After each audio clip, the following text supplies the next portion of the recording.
বিসমিল্লাহির রহমানির রহিম। পরম করুণাময় আল্লাহ তাআলার নামে শুরু করছি। আজকে থাকবে দ্বিতীয় পর্ব, সামুদ জাতির ইতিহাস, সামুদ জাতির পরিচয় ও ভৌগোলিক অবস্থান। সামুদ জাতি ছিল আরবদের একটি প্রাচীন শাখা। তারা ছিল হযরত আদ আলাইহিস সালামের জাতির উত্তরসূরি। তাদের বংশধারা আদ জাতির বেঁচে থাকা কিছু লোকের মাধ্যমে বিস্তার লাভ করে। হাদিসে রাসূলুল্লাহ সাল্লাল্লাহু আলাইহি ওয়াসাল্লাম বলেছেন, হে মুসলিমগণ, তোমরা এমন জাতির ঘরে প্রবেশ করো না যারা নিজেদের প্রতি জুলুম করেছিল। সামুদদের ধ্বংসপ্রাপ্ত ঘরসমূহ বোঝানো হয়েছে। যদি প্রবেশ করতেই হয় তবে কাঁদতে কাঁদতে প্রবেশ করবে, অন্যথায় তোমরা তাদের মতোই আক্রান্ত হবে। সহিহ বুখারী, সহিহ মুসলিম। এটি প্রমাণ করে যে সামুদ জাতির অস্তিত্ব ও ধ্বংসকাহিনী ইতিহাসে এক বাস্তব ঘটনা। সামুদ জাতি বসবাস করত হিজর নামক এলাকায়, যা আজকের সৌদি আরবের উত্তর পশ্চিমাঞ্চলে অবস্থিত। কোরআনে একে বলা হয়েছে, সামুদ জাতি হিজর ভূমিতে বসবাস করত। সূরা হিজর ৮০। আজও সেখানে তাদের খোদাই করা পাথরের ঘর ও অট্টালিকার নিদর্শন আছে, যা মাদাইনুস সালেহ নামে পরিচিত। তারা পাহাড় কেটে ঘর তৈরি করত, যেগুলো আজও বিদ্যমান। প্রাসাদ, মসৃণ কক্ষে খোদাই করা বাসভবন, কবর সবই পাথরের ভিতর বানানো হতো। শক্তি ও কারিগরি দক্ষতায় তারা বিখ্যাত ছিল। কুরআনে বলা হয়েছে, আর তোমরা সেই উপত্যকায় ঘর খোদাই করো, পাহাড়কে ঘরবাড়ি বানাও। সূরা আশ-শুআরা ১৪৯-১৫০। এটি প্রমাণ করে যে তারা ছিল উন্নত প্রকৌশলী ও স্থপতি। উর্বর জমি ও পানি থাকায় কৃষি বাণিজ্যে তারা সমৃদ্ধ ছিল। পশুপালন ও ব্যবসা তাদের জীবিকার মূল উৎস ছিল। সম্পদ, ধনসম্পত্তি ও সমৃদ্ধিতে তারা অহংকার করত। তারা বলত, আমাদের ধ্বংস করার মতো শক্তি আর কার আছে। এটাই ছিল তাদের অহংকার ও ধ্বংসের মূল কারণ। আদ জাতির মতো সামুদ জাতিও আল্লাহকে ভুলে গিয়ে মূর্তি পূজা শুরু করে। তারা একাধিক দেবতার পূজা করত। আল্লাহর একত্বে বিশ্বাস করার পরিবর্তে নিজেদের বানানো দেবতাকে আরাধনা করত। ধনী শ্রেণী দরিদ্রদের উপর জুলম করত। তারা নিজেদের শক্তি, স্থাপত্য ও কৃষি সম্পদ নিয়ে গর্ব করত। আল্লাহর নেয়ামতের জন্য কৃতজ্ঞ না হয়ে বলত, এসব আমরা আমাদের শ্রমে অর্জন করেছি। সামাজিক জীবনে অবিচার, শোষণ, অন্যায়, দুর্নীতি ছিল সাধারণ ব্যাপার। দুর্বলদের উপর অত্যাচার করা, নবীর দাওয়াতকে উপহাস করা তাদের বৈশিষ্ট্য ছিল। কোরআনে আল্লাহ বলেছেন, সামুদ জাতি মিথ্যাকে অস্বীকার করেছিল। সূরা আশ-শামস ১১। অধ্যায় ৩। হযরত সালেহ আলাইহিস সালামের আগমন ও দাওয়াত। আল্লাহ তাদের কাছে পাঠালেন হযরত সালেহ আলাইহিস সালামকে। তিনি সামুদ জাতির একজন ছিলেন। বংশ ও মর্যাদায় তিনি সম্মানিত ছিলেন। তিনি বললেন, হে আমার জাতি, তোমরা আল্লাহর ইবাদত করো, তিনি ছাড়া তোমাদের আর কোনো উপাস্য নেই। সূরা হুদ ৬১। তিনি তাদেরকে আল্লাহর একত্বে ফিরে আসার আহ্বান জানান।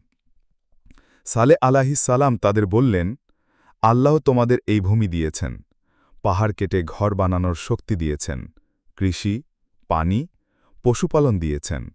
তাহলে তোমরা কেন আল্লাহকে ভুলে মূর্তির পূজা করছ? তারা বলল, হে সালেহ, তুমি তো আমাদের মাঝে সম্মানিত ও প্রজ্ঞাবান ছিলে, কিন্তু হঠাৎ তুমি আমাদের দেবতাকে অস্বীকার করতে বলছ। আমরা তোমাকে মানতে পারি না। তুমি যদি সত্যবাদী হও তবে কোনো প্রমাণ নিয়ে আসো।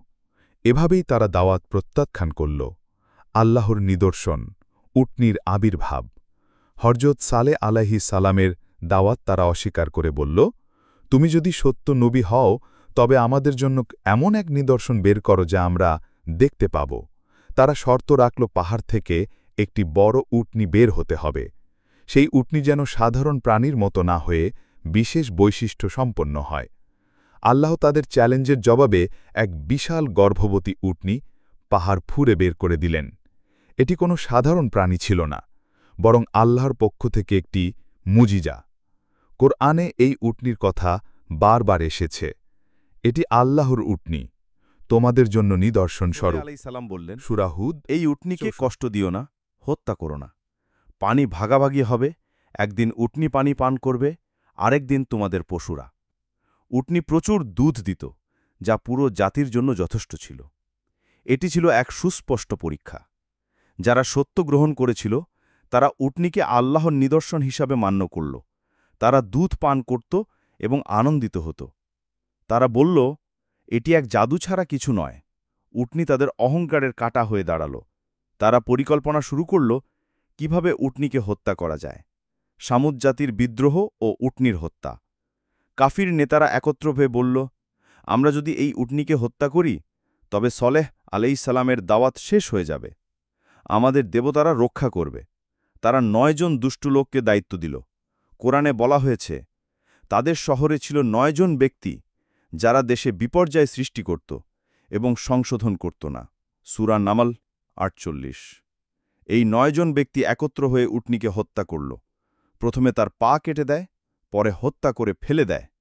সলেহ আলাইহিস সালাম বললেন, তোমরা ৩ দিন তোমাদের ঘরে ভোগ করতে থাকো, এরপর তোমাদের উপর শাস্তি আসবে।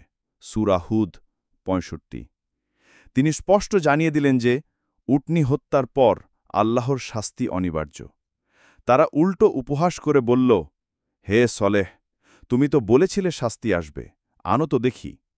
তারা আল্লাহর শাস্তিকে উপহাস করল, সামুদ জাতির শাস্তি ও ধ্বংস। তাদের অবাধ্যতা ও উটনী হত্যার কারণে আল্লাহর শাস্তি নির্ধারিত হল। প্রথম দিন তাদের মুখ লাল হয়ে গেল, দ্বিতীয় দিন কালো হয়ে গেল, তৃতীয় দিন গাঢ় অন্ধকার হয়ে গেল। এগুলো ছিল মৃত্যুর পূর্বাভাস। তৃতীয় দিনের শেষে হঠাৎ এক প্রবল বজ্রধ্বনি আঘাত করল। ভূপৃষ্ঠ কেঁপে উঠল। আকাশ থেকে ভয়াবহ শব্দ নেমে এল। পুরো জাতি মুহূর্তেই নিশ্চিহ্ন হয়ে গেল। কোরআনে আল্লাহ বলেছেন, অতঃপর তাদের গ্রাস করল বজ্রধ্বনি, ফলে তারা নিজ নিজ ঘরে লাশ হয়ে লুটিয়ে পড়ল। তাদের বিশাল প্রাসাদ, খোদাই করা ঘর সব ফাঁকা হয়ে গেল। কোনো প্রাণী অবশিষ্ট রইল না। কেবল হজরত সলেহ আলাইহিস সালাম এবং যারা ঈমান এনেছিল তারা রক্ষা পেল।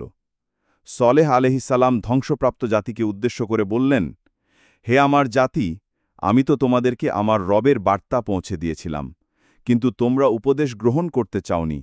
সূরা আরাফ ৭৯। এটি ছিল তার অন্তরের বেদনা, সামুদ জাতির ধ্বংসের পরিণতি ও শিক্ষণীয় দিক। সামুদ জাতি তাদের উটনী হত্যা এবং নবী সলেহ আলাইহিস সালামের দাওয়াত প্রত্যাখ্যানের পর যখন শাস্তি পেল, তখন তাদের অবস্থা ছিল ভয়াবহ। বিশাল পাথরের ঘরগুলোতে কোনো প্রাণীর শব্দ ছিল না। একসময় সমৃদ্ধ সভ্যতা নিস্তব্ধ হয়ে গিয়েছিল। মানুষগুলো নিথর হয়ে পড়েছিল, যেন তারা কখনো বেঁচেই ছিল না। কোরআনে আল্লাহ বলেছেন, তাদের গ্রাস করল বজ্রধ্বনি, ফলে তারা নিজ নিজ ঘরে লাশ হয়ে লুটিয়ে পড়ল। যারা পরে সেই এলাকায় যেত তারা ধ্বংসপ্রাপ্ত শহরের ধ্বংসাবশেষ দেখত। রাসূলুল্লাহ সাল্লিল্লাহু আলাইহি ওয়াসাল্লাম যখন তাবুক অভিযানের সময় সামুদ জাতির অঞ্চল অতিক্রম করেন, তখন তিনি সাহাবীদের সতর্ক করেছিলেন, এটি সেই জাতির ভূমি যাদের উপর আল্লাহর শাস্তি নাজিল হয়েছিল। তোমরা এই স্থান থেকে অশ্রুসিক্ত অবস্থায় অতিক্রম করো, যাতে তোমাদের উপরও তাদের মতো শাস্তি না আসে। আল্লাহর নিদর্শন অবহেলা করা মারাত্মক। উটনী ছিল এক সুস্পষ্ট নিদর্শন, তবুও তারা একে হত্যা করল। এটি প্রমাণ করে যে অহংকারী জাতি প্রমাণ পেলেও সত্য মেনে নেয় না। আল্লাহর শাস্তি থেকে বাঁচার উপায় নেই। তাদের প্রাসাদ, শক্তি, পরিকল্পনা কিছুই তাদের বাঁচাতে পারেনি। আল্লাহর শাস্তি এলে কেউ রক্ষা পায় না। নবীদের দাওয়াত স্বীকার করলে ধ্বংস অনিবার্য। ইতিহাস বারবার প্রমাণ করেছে যে জাতি নবীদের বিরোধিতা করেছে তারা টিকে থাকতে পারেনি। ঈমানদাররা রক্ষা পায়। সামুদ জাতির মধ্যে থেকে যারা ঈমান এনেছিল তারা নিরাপদ ছিল। এতে বোঝা যায় আল্লাহর সাহায্য সব সময় ঈমানদারদের সঙ্গে থাকে। আজকের যুগেও যদি মানুষ আল্লাহর নির্দেশ অমান্য করে, কুফুরি ও অহংকারে ডুবে যায়, তবে ধ্বংস অবশ্যই আসবে, হয় প্রাকৃতিক বিপর্যয়, নয়তো সামাজিক ও রাজনৈতিক পতনের মাধ্যমে। আদ ও সামুদ জাতির তুলনামূলক বিশ্লেষণ। আদ জাতি হজরত হুদ আলেহ এর কওম দক্ষিণ আরবের আহকাফ অঞ্চলে বসবাস করত। সামুদ জাতি হজরত সালেহ আলেহ এর কওম উত্তর আরবের হিজর অঞ্চলে বসবাস করত। আদ জাতি বিশাল প্রাসাদ, বাগান এবং শক্তির অহংকারে গর্ব করত। সামুদ জাতি পাহাড় কেটে ঘরবাড়ি বানিয়ে এক অদ্বিতীয় স্থাপত্য গৌরব অর্জন করেছিল। উভয় জাতি মূর্তিপূজা ও অহংকারে ডুবে গিয়েছিল। তারা দুর্বলদের ওপর নির্যাতন করত, নবীদেরকে মিথ্যাবাদী বলেছিল। হজরত হুদ আলেহ আদ জাতিকে এক আল্লাহর ইবাদত করার দাওয়াত দিয়েছিলেন।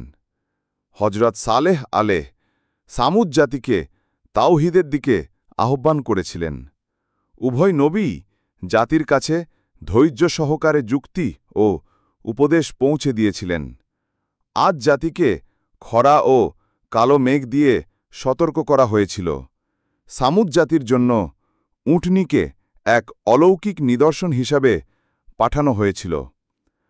আদ জাতি ধ্বংস হয়েছিল ভয়াবহ ঝড়ে। সামুদ জাতি ধ্বংস হয়েছিল বজ্রধ্বনি ও ভূমিকম্পে। শক্তি ও সম্পদ চিরস্থায়ী নয়, অহংকার ধ্বংস ডেকে আনে। আল্লাহর নবীদের অমান্য করলে মুক্তি নেই। ঈমানই রক্ষার একমাত্র উপায়। কোরআনে আদ ও সামুদ জাতির কাহিনী কেবল অতীতের গল্প হিসেবে বর্ণিত হয়নি, বরং এগুলো একটি চিরন্তন শিক্ষা। আল্লাহ নিজেই বলেছেন, তাদের কাহিনীতে জ্ঞানীদের জন্য আছে শিক্ষা। সূরা ইউসুফ ১১১। অতএব এই ইতিহাস আমাদের জন্য একটি আয়না, যাতে আমরা নিজেদের সমাজ, সভ্যতা ও কর্মপদ্ধতি যাচাই করতে পারি। আজ জাতি ঝড়ে ধ্বংস হয়েছিল, যদিও তারা বিশাল দালান, প্রাসাদ ও অদম্য সামরিক শক্তির মালিক ছিল। সামুদ জাতি পাহাড় কেটে অদ্বিতীয় প্রাসাদ বানালেও ভূমিকম্প ও বজ্রধ্বনি তাদের নিশ্চিহ্ন করে দেয়। আজকের বিশ্ব যদি শুধুই প্রযুক্তি, অর্থনীতি ও সামরিক শক্তির গর্বে মত্ত থাকে, অথচ নৈতিকতা ও আল্লাহর ভয় ভুলে যায়, তবে পতন আসবেই। আদ জাতি হজরত হুদ আলেহ এবং সামুদ জাতি হজরত সালেহ আলেহকে প্রত্যাখ্যান করেছিল। তারা নবীদেরকে উপহাস করেছিল, অবিশ্বাস করেছিল।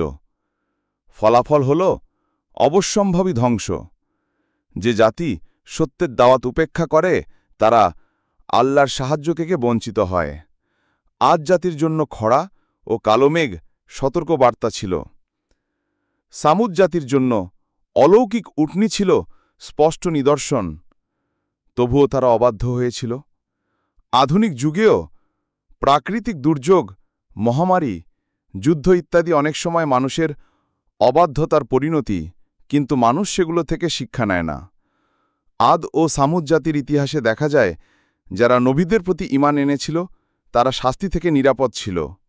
এটি প্রমাণ করে আল্লাহ কখনো ঈমানদারদের নিঃশেষ করেন না, বরং তাদের রক্ষা করেন।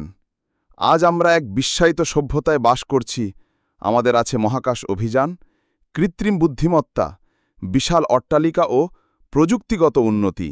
কিন্তু প্রশ্ন হল, নৈতিকতা কোথায়? ন্যায় বিচার কোথায়? দুর্বল ও নিপীড়িতদের জন্য কি সুবিচার আছে? যদি এগুলো অনুপস্থিত হয়, তবে আমাদের পরিণতিও অতীতের ধ্বংসপ্রাপ্ত জাতিগুলোর মতো হতে পারে। অহংকার থেকে দূরে থাকা, আল্লাহর নবীদের নির্দেশ মেনে চলা, সত্যকে প্রত্যাখ্যান না করা, ঈমান ও তাকওয়ার ওপর প্রতিষ্ঠিত থাকা। আদ ও সামুদ জাতির ধ্বংস আমাদের জন্য একটি বড় সতর্কবার্তা। কোরআনের ভাষায়, তারা পৃথিবীতে ভ্রমণ করে না যাতে তারা দেখত তাদের পূর্ববর্তীদের পরিণাম কি হয়েছিল। তারা ছিল তাদের চেয়ে অধিক শক্তিশালী। সূরা ফাতির ৪৪। অতএব আমরা যদি সত্যিকার অর্থে এই ইতিহাস থেকে শিক্ষা গ্রহণ করি, তবে আমাদের ব্যক্তিগত জীবন, সমাজ ও রাষ্ট্রকে সঠিক পথে পরিচালনা করতে পারব। আর যদি অবাধ্য হই, তাহলে ধ্বংস থেকে মুক্তি নেই। প্রিয় দর্শক, আপনার কাছে এই বার্তাটি যদি মূল্যবান মনে হয় তাহলে অনুগ্রহ করে চ্যানেলটি সাবস্ক্রাইব করুন এবং বেল আইকনে ক্লিক করে নোটিফিকেশন চালু করে রাখুন। আপনার সহযোগিতার জন্য অসংখ্য ধন্যবাদ।